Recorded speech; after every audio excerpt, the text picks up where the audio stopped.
Dear students, সবাইকে স্বাগত জানাই স্মার্ট ইংলিশে। আজ আমি তোমাদের সাথে ডিসকাস করব থমাস হার্ডির লেখা পোয়েম আফটারওয়ার্ডস। এই কবিতায় কবি মৃত্যুর পর তাকে কিভাবে স্মরণে রাখা হবে তা দেখিয়েছেন। কবিতাটিতে 5টি স্ট্যান্জা রয়েছে।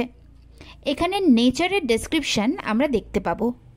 কবি চান তাকে লোকে এমন কবি হিসাবে মনে রাখবে যার প্রকৃতির প্রতি ভালোবাসা ছিল। কবিতাটি প্রকাশিত হয়েছিল 1917 সালে moments of vision and miscellaneous verses কালেকশনে। তাহলে চলো শুরু করা যাক এর line by line explanation. Stanza 1, When the present has latched its postern, latched অর্থাৎ বন্ধ করা, postern অর্থাৎ পিছনের দরজা। যখন বর্তমান তার পিছনের দরজা বন্ধ করেছে, বিহাইন্ড মাই আমার পেছনে, ট্রেমুলাস স্টে, ট্রেমুলাস স্টে কি? ট্রেমুলাস মানে হচ্ছে কম্পমান, আর স্টে অর্থাৎ অবস্থা, কম্পমান অবস্থা। এই কবিতায় কম্পমান অবস্থা বলতে দুটো অবস্থাকে দেখানো হয়েছে। একদিকে কবির বৃদ্ধাবস্থা, অন্যদিকে আমাদের এই ক্ষণস্থায়ী জীবনকে বলা হয়েছে। And the May month flaps its glad green leaves like wings. May month অর্থাৎ স্প্রিং সিজন, বসন্তকাল। ফ্ল্যাপ মানে ঝাপটানো বা ওড়ানো। যখন বসন্তকাল তার হ্যাপি সবুজ পাতাগুলোকে ডানার মতো ওড়াবে। হ্যাপি কেন সবুজ পাতাগুলো?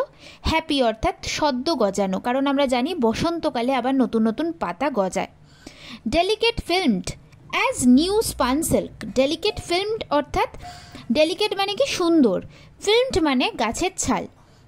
এখানে সুন্দর গাছের ছালকে তুলনা করা হয়েছে নিউ স্পান সিল্ক, নতুনভাবে বোনা সিল্কের সুতোর সাথে। গাছের ছালগুলোও যেন সিল্কের সুতোর মতো শাইনি এই মে মাসের সময়। উইল দ্য নেবার সে, কবির ধারণা প্রতিবেশীরা তখন বলবে কবির মৃত্যুর পর, he was a man who use to notice such things. সে এমনই একজন লোক ছিল যে প্রকৃতির এইসব ক্রিয়াকলাপ লক্ষ্য করত।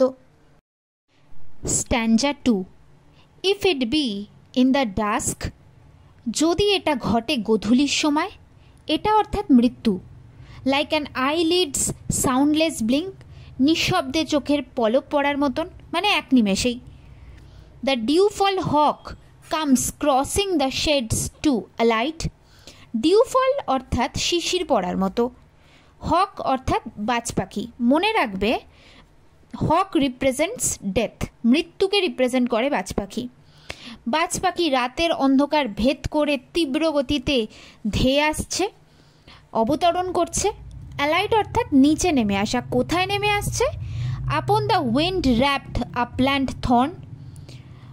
সেই ডেথ নেমে আসছে প্রচণ্ড হাওয়ায় বিধ্বস্ত হয়ে যাওয়া কাঁটাযুক্ত উচ্চভূমিতে। থর্ন অর্থাৎ কাঁটাযুক্ত, আপল্যান্ড অর্থাৎ উচ্চভূমি, উইন্ড র্যাপড অর্থাৎ প্রচণ্ড হাওয়ার ফলে এলোমেলো হয়ে যাওয়া বা বিধ্বস্ত হয়ে যাওয়া। এই গেজার মে থিঙ্ক, তখন একজন দর্শক ভাবতে পারে, গেজার অর্থাৎ দর্শক, to him this must have been a familiar sight. To him, him অর্থাৎ কবি, কবির কাছে নিশ্চয়ই এটা পরিচিত দৃশ্য। প্রথম স্ট্যান্জায় আমরা দেখেছি নেবার্সরা কী ভাবে কবির প্রকৃতি প্রেম সম্পর্কে। সেকেন্ড স্ট্যান্জায় আমরা দেখছি যে দর্শকরা কীভাবে। Stanza 3, if I pass during some nocturnal blackness mothy and warm. কবির কল্পনা, যদি কবি মারা যান এক উষ্ণ কীটপতঙ্গে পূর্ণ গ্রীষ্মের রাতে। ওয়ার্ম অর্থাৎ কি? উষ্ণ। মথি মানে কি? মথ একটা কীটপতঙ্গেরই নাম, তাই বলা হয়েছে কীটপতঙ্গপূর্ণ। নকটার্নাল মানেও কি? রাত। ব্ল্যাকনেস মানেও আমরা অন্ধকারাচ্ছন্ন মানে রাতকেই বুঝি। নকটার্নাল ব্ল্যাকনেস অর্থাৎ রাত। পাস অর্থাৎ মারা যাওয়া। When the hedgehog travels furtively over the lawn. Hedgehog হচ্ছে একটা কাঁটাযুক্ত স্তন্যপায়ী প্রাণীর নাম। যখন এই প্রাণীটি চুপচাপ ঘুরে বেড়ায় ঘাসের ওপর দিয়ে, লন অর্থাৎ ঘাসের ওপর দিয়ে, ফার্টিভলি অর্থাৎ চুপচাপ। ওয়ান মেসে, তখন কেউ বলতে পারে, he strove that such innocent creatures should come to no harm. সে চেষ্টা করেছিল কেউ যেন এই নিরীহ প্রাণীদের কোনো রকম ক্ষতি না করে। স্ট্রোভ অর্থাৎ চেষ্টা করেছিল। But he could do little for them, যদিও সে খুব অল্পই তাদের জন্য করতে পেরেছিল। অ্যান্ড নাও হি ইজ গন, এবং সে আজ বেঁচে নেই, অর্থাৎ কবি মারা গিয়েছেন। এই স্ট্যান্ডার্ডের মানে কি? কবি হয়তো প্রকৃতির জন্য কিছু ভালো কাজ করে গেছেন, কিন্তু এর একটা নেগেটিভ দিকও আছে। কবি প্রাণীদের জন্য হয়তো অল্পই ভালো করতে পেরেছিলেন। স্ট্যান্জা 4, ইফ যদি, ওয়েন হিয়ারিং দ্যাট যখন এমনটা শোনা যায়, I have been stilled at last, stilled অর্থাৎ ডেথ, অবশেষে আমি যখন নিথর প্রাণহীন হয়ে গেছি। They stand at the door, তখন কি তারা দাঁড়িয়ে থাকবে বাড়ির দরজায়? Watching the full starred heavens that winter sees, তারা দেখতে থাকবে শীতের রাতের জলজল করা আকাশ ভর্তি তারাগুলোকে।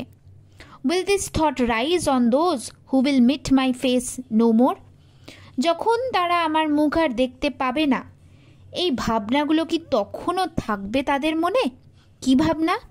হি was one who had an eye for such mysteries. কবি বলেছেন, কবির ধারণা বা কবির কল্পনা, তারা অর্থাৎ সাধারণ লোকজন, তারা কি বুঝতে পারবে কবির প্রকৃতির এই রহস্যের প্রতি আগ্রহের কথা? আই অর্থাৎ ইন্টারেস্ট বা আগ্রহ, মিস্ট্রিজ অর্থাৎ প্রকৃতির রহস্য। স্ট্যান্জা 5, and will any say when my bell of quittance is heard in the gloom? Bell of quittance কি? মুক্তির ঘণ্টা বা বিদায়ের ঘণ্টা। সেটা কি?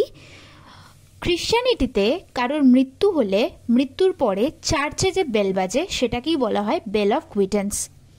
কেউ কি বলবে যখন আমার মুক্তির ঘণ্টা শোনা যাবে বিষণ্ণতার আবহে? And a crossing breeze cuts a pause in its outrollings, বাতাস বইতে বইতে থেমে যাচ্ছে ঘূর্ণি বাতাসে, আউটরোলিংস অর্থাৎ ঘূর্ণি বাতাস। টিল দে রাইজ এগেন, তবুও সেই বিদায় ঘণ্টা যেন আবার নতুন করে বাজছে। As they were a new bell's boom, মানে নতুন করে বাজছে। He hears it not now but used to notice such things, তখন লোকজন কি বলবে? যে কবি তো এখন মারা গেছে, তাই সে এখন এই বিদায় ঘণ্টা শুনতে পাচ্ছে না, কিন্তু আগ্রহের সাথে একদিন সে এই সমস্ত জিনিসকে লক্ষ্য করত। সেই বিদায় ঘণ্টা, মুক্তির ঘণ্টা, সেই ঘূর্ণি বাতাস, সেই প্রকৃতির বিভিন্ন দৃশ্য, সব কিছুকে এই কবি একদিন লক্ষ্য করত আগ্রহের সাথে, কিন্তু সেই কবি এখন আর বেঁচে নেই। এই হলো তোমাদের লাইন বাই লাইন এক্সপ্ল্যানেশন। এর ডিটেল নোট তোমরা শর্টস ভিডিওয়ে পেয়ে যাবে, ওখান থেকে দেখে নিতে পারো, যেটা তোমাদের broad question, short question, MCQ সব কিছুর জন্য ইম্পর্ট্যান্ট।